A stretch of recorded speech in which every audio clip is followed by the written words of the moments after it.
गाड़ी है ना सीनू, एक दिन हम भी ऐसी गाड़ी लेंगे। सच में मेरी गाड़ी के सामने कैसे आ गई तू? अरे ये तो तुम्हारा चोर देवर निकला।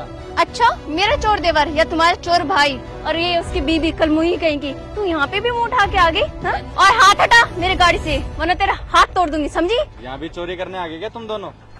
हैं? ये कैसे बात कर रहे हो आप? कैसे बात करो, तुम दोनों ने इसी के लायक हो। घर में तो तुम लोगों ने चोरी करके मतलब अपना मुंह काला करवा लिया, लात मार के मैंने तुम दोनों को निकाला, फिर भी तुम दोनों को शर्म नहीं है ना? यहाँ पे भी मुंह उठा के आ गए। अरे हम लोगों ने न्यू गाड़ी क्या ली, तुम लोग तो यहाँ पे भी आ गए मुंह उठा के। क्या समझ के रखा तुम लोगों ने? चुप कर, तू तो बोल मत बिल्कुल भी। हमारी चोरी करने आए हो क्या यहाँ पे? हाँ, मुझे तो ये लग रहा है कि गाड़ी ली नहीं तो मुंह उठा के आ गए, अब ये लोग हमारी गाड़ी लेके जाएंगे। क्यों? और तुझे पैसे चोरी करने के बाद भी तेरा पेट नहीं भरा? हाँ रूपा भाभी, हमने कुछ चोरी नहीं किया। अच्छा। आप ऐसे इल्जाम लगा रही हो। इसका बचपन का सपना था कि एक गाड़ी ले सके, इसने मुझे कई बार बोला है। और ये कोई भी गाड़ी देखती है ना तो खुश हो जाती है। ये बस खुश हो रही थी गाड़ी देख के। और हाँ, हमें तो बहुत खुशी हो रही है जान के कि तुमने गाड़ी ले ली। हमें ये गाड़ी बहुत पसंद आई, बस वही देख रहे थे हम। इस गाड़ी पे ना दोबारा हाथ मत लगा दियो और दूर हो इस गाड़ी से। तुम लोगों की ना औकात नहीं है इस गाड़ी को छूने की, आई बात समझ में? और तुम लोगों को पता है कितनी महंगी गाड़ी है? कैसे पता होगा? मैं भी किन गवारों से पूछ रही हूँ। तुम्हारे पास तो रहने तक के लिए छत नहीं है ना, और तुमसे मैं गाड़ी का रेट पूछ रही हूँ। पता पूरे को पूरे 30 लाख की है। 30 लाख की गाड़ी है ये। तुम लोगों ने कभी सपने में भी नहीं सोचा होगा ना 30 लाख कितने होते हैं, है ना? भाभी आप गलत ना समझो, तो मैं आपको एक बात याद दिला दूं।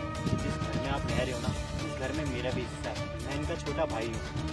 वो बात अलग है कि मैंने वो हिस्सा छोड़ दिया जिससे आप दोनों खुश रह सको, और मैं झुग्गियों में आके रहने लग गया। लेकिन आप ऐसे औकात और जलील तो मत करिए। देख लो अपने भाई को, आज हमारे मुंह पे ऐसे बोले तो बाहर क्या क्या बोलता होगा। मेरा तो ना कर्म फूट गया तुम्हारे साथ शादी करके। अपने भाई को बोलो अब कुछ। कौन सा हिस्सा है तेरा? है काम धंधा कुछ करता नहीं है और घर पे हिस्सा मांगने के लिए, इसीलिए तो इसको बेदखल कर दिया ताकि कल को ये हिस्सा ना मांग ले अपने भाई की प्रॉपर्टी पे। भैया देखिए, हमें आपका कोई हिस्सा नहीं चाहिए। हम गलती से यहाँ पे आ गए, इतनी सुंदर गाड़ी देखी तो हमसे रहा नहीं गया, हम चलते हैं। ओह, ज्यादा ना भोली बनने की कोशिश मत कर। तेरे काले करतूत ना घर में सबको पता है। क्या साबित करना चाह रही है तू कि यहाँ पे तू देवी है? हाँ, इतना भोलापन दिखा रही है। तेरे कदम इतने मनुष्य है ना कि घर में आते ना सारे घर ना अलग हो गया। पूरा घर तूने तोड़ दिया। खुद तो चोर नहीं है ही तू, और साथ साथ मेरे भाई को भी चोर बना दिया ना तूने। भैया भाभी, आप ये कैसी बातें कर रहे हैं? कैसी बातें कर रहे हैं? सही तो बोल रहे हैं। हाँ, तू मनुष्य है। आने के बाद तूने क्या किया? हमारा घर तोड़ दिया पूरा। कितने अच्छे से वो रहता था। ये लो, चोरनी की बहन भी आ गई। अच्छा, तू यहाँ पे भी आ गई? क्या बोलना चाहती है? अपने बहन के बारे में सफाई देना चाहती है? मैं कुछ नहीं बोलना चाहती अपनी बहन के बारे में। तुम लोगों ने जो किया है ना उसके साथ, हर दिख रहा है उसकी हालत कैसी होगी, और तुम लोगों की हालत। अरे तो कोई कहेगा कि करोड़पति के खानदान से है वो, कितनी बुरी हालत कर दी है। ये तुम्हारा भाई है सगा, लेकिन इसको घर से निकाल दिया। अपनी बीवी के इशारों पे ऐसा नाचते हो तुम भैया, तुम्हारी आंखों में पट्टी बन गई है क्या? यकीन नहीं होता, सरकारी नौकरी, अच्छा खासा पैसा, ना इनको एक हिस्सा नहीं मिला इस घर में। चोरी के इल्जाम में अपनी बीवी ने घर से निकाला, और आज तक उस इल्जाम के जिम्मे मेरी बहन गिल्ट में रहती है। तो उसने कुछ किया नहीं, उसके बावजूद में उस पर ये इल्जाम डाले गए हैं। बोलना क्या चाहती हो तुम? हैं कि तुम्हारी बीवी की वजह से चोरी करी है इन्होंने? कोई जब जाके चोरी नहीं करी थी, सिर्फ तुम्हारी बीवी के इशारों में तुम नाच रहे हो। उसने जो बोला वो मान के चले गए। जब से वो इस घर में आई थी ना, सारा घर तहस नहस कर देता। मैंने अपनी बहन ये सोच के नहीं से आई थी वहाँ पे कि उसको धक्के मार के सालों बाद निकाला जाए। लीगली तौर पे इन दोनों का भी उस घर पे, उस प्रॉपर्टी पे पूरा हिस्सा बनता है। और ये कानून तो आपको सिखाने की जरूरत नहीं है ना मिस्टर विजय जी। बनता था मैडम, अब नहीं बनता क्योंकि अब ये बेदखल हो चुका है। अच्छा, और ये बेदखल किसने करा? घर से बेदखल करने से ना कोई प्रॉपर्टी से नहीं हो जाता। तुम दोनों एक ही माँ के बेटे हो, और दोनों का हिस्सा उतने बराबर बनता है घर में। और आप तो भाभी जी, पता ही होगा ना कि चोरी किसने करी थी। क्या मतलब है आपका? क्या मतलब है? इतनी शरीफ बनो मत, किसी बन के दिखा रही हो। चोरी खुद ने करवाई, इल्जाम मेरी बहन पे लगवाया और घर से बाहर निकाल दिया। अच्छे से जानती हूँ मैं सबको।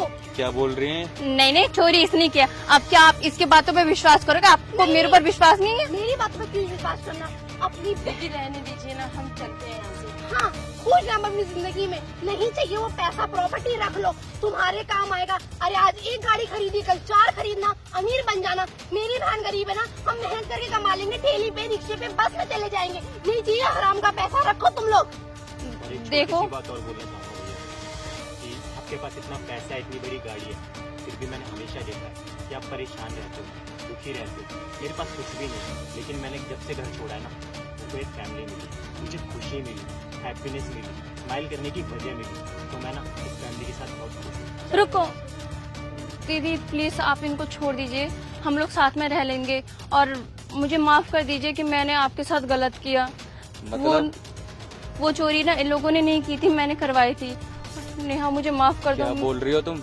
मैंने बस ना इनको प्रॉपर्टी से निकालने के लिए ये सब किया, क्योंकि ना बस तुम्हारी कहानी सुनने के लिए नहीं बैठी हूँ। मुझे तो पता है फुर्सत में अपने पति को बताना।